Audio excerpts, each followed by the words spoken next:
Right now in your Fast Track to 7, the community of Christine, North Dakota, coming together to help one of their own. Last Friday, we told you about a massive fire ripping through this home. The Wybe family is now without many things, something community members say they want to help with. It has been amazing how the community has come together for them and gotten everything that they need. I mean, they all lost everything, shoes, socks, everything. Extra donated items that are left will be sold in a rummage sale, most likely in May. The proceeds from that sale, though, will go back to the Wybe family. And we're still waiting to learn the cause of an apartment fire in South Fargo over the weekend. You can see some of the damage here in this video. The fire happened on a balcony of an apartment at 5050 Amber Valley Parkway South. It was around 2 yesterday morning. Crews were able to get the fire out quickly, but people from 3 separate apartment units are now displaced.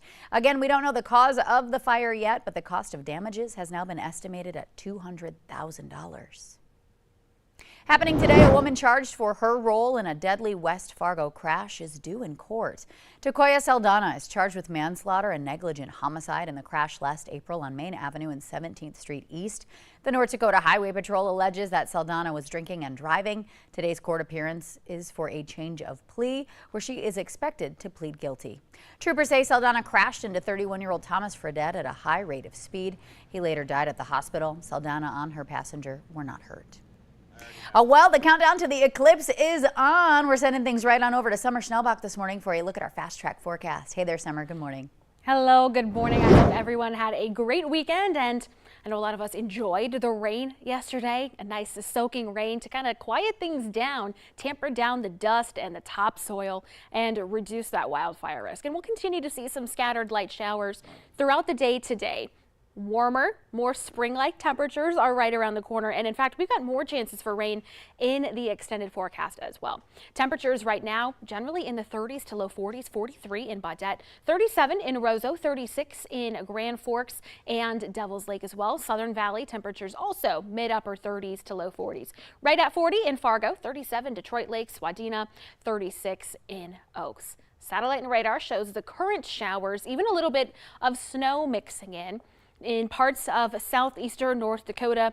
More of those flakes are in south central North Dakota, where temperatures are just a little bit cooler. And we've got a few drops from time to time redeveloping and moving into the Fergus Falls area. Northern Valley, northern Minnesota is looking pretty quiet. It's out towards Candu, Maddock, Devil's Lake that we're seeing some rain showers, but more rain is on the way for later this afternoon. Looking at your out the door forecast, will continue to be cloudy with areas of showers through this afternoon. Temperatures in Fargo, mid and upper 40s, so looking pretty nice. And one big change, less wind today. That's going to be a nice change from what we saw this weekend. Perhaps a degree or two warmer in Grand Forks. Now, the all-important eclipse forecast. Here's a look at the big picture. The path of totality looking to be a little bit more promising with some breaks in the cloud cover. Still a line of storms expected to the south and east from the path of totality. Here across the tri-state area, a couple of breaks in the clouds possible this afternoon across the far north. Still remaining as optimistic as possible, though it is looking pretty cloudy with continued showers. Otherwise, Ashland, temperatures today going to be in the 40s for most areas. Low 50s possible across the far northern valley. We've got 60s, we've got low 70s in the forecast. Check out your Valley News Live weather app for that full 11 day. Yeah, at least we can look forward to the warm temperatures, and I for one will still be outside doing my best to try to catch a glimpse. I don't know. Oh yeah, me too. Thank you for the update so far this morning, Summer.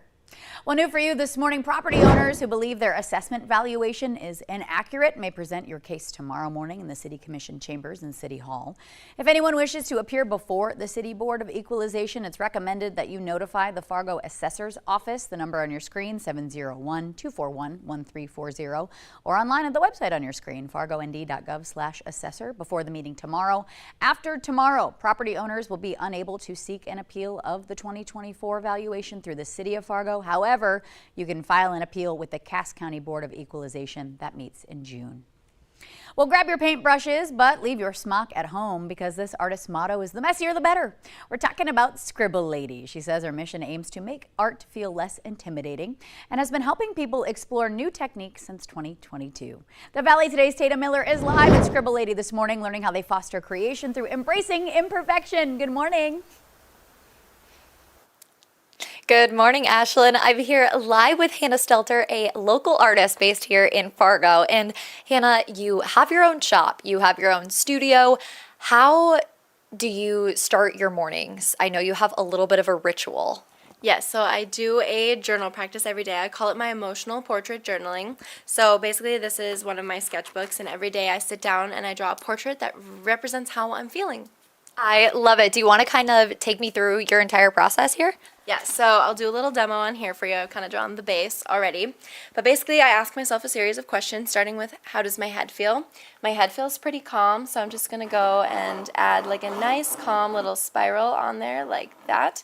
And then I ask myself if I'm high energy or low energy. I'm actually pretty high energy today considering I got up so early. So I will spiral my arms kind of upward to represent high energy on both sides. If I'm low energy, I'll droop them downwards. And then I think about like how my heart feels, and my heart feels just like very warm, so I'm going to add like a little bit of a sun right here. And this is actually like a frosting piping tube that I use to put my paint on with, which I think is super funny. And then I ask myself like what kind of energy is surrounding me, and I feel pretty calm. So again, going with this like theme of a spiral. So adding some calm energy around me, and my legs, they feel pretty normal. So just doing a little bit of a doodle like that. So That turns out so cool. And I know a lot of these end up turning into inspiration for your pieces at events, like your upcoming one. Do you want to kind of talk about that? yeah, so my newest collection of artwork is called The Art of Feeling, and it's an exploration of these, but kind of like the core emotions that I've felt over the last year. Anger, sadness, love, happiness, and turning them into really big, gigantic canvas pieces that are just stunning. I love it. And then this show is going to be super interactive as well. Do you want to touch on how the audience get involved? Yeah, so I host this event every single year. It's called I Effing Love Myself. This year's theme is The Art of Feeling. It's all about emotions. So everyone's encouraged to dress like an emotion that they resonate with. There will be activities. There will be a little station where you can do your own portrait like this, and like the whole event will be themed emotions. I love it. Thank you so much, Anna. And for more details on this upcoming event, you can head to valleynewslive.com. We will have everything there. We'll check in with you guys one more time. I'm Tatum Miller for Valley News Live. Back to you guys at the studio. All right, thank you, Tatum. The Art of Healing. What a creative live look this morning. For upcoming Scribble Lady events, you can visit our website, valleynewslive.com.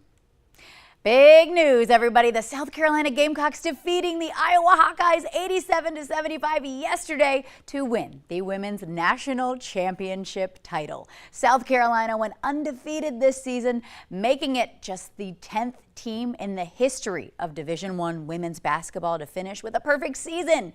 Now, this was the final game for Iowa's star Caitlin Clark, who broke Division I scoring records for both women and men. She is headed for the WNBA draft. After the game, though, South Carolina coach Dawn Staley congratulated Iowa for an incredible season and even thanked Clark for, quote, lifting up our sport. She called Clark one of the greatest of all time. Well, as we know, a rare solar eclipse will cross North America today. Millions in the U.S. expected to wear proper eclipse glasses to gaze into the sky as the moon momentarily blocks out the sun. Hundreds of cities and small towns in 15 states lie along what's called the path of totality. Here at home, though, we'll see a partial eclipse roughly from 1 to 3 p.m., maximum viewing at 2 p.m. MSUM Planetarium will be hosting a live stream of the eclipse from a location along the path of totality. The FM Astro Club also has an event planned, weather permitting, as well as the public library in Grand Forks. And if you're trying to get your hands on some eclipse glasses, most libraries across the region are offering them for free. They're also on sale at many gas stations and Lowe's and Menards. And you can watch live coverage of the total eclipse later today on both KVLY and KXJB. The Today Show and CBS Mornings are just about to start, but the Valley Today rolls on. Join me here next on the Fargo CW. In the meantime, have a wonderful day. Stay safe. Thanks for waking up and joining us on your Monday.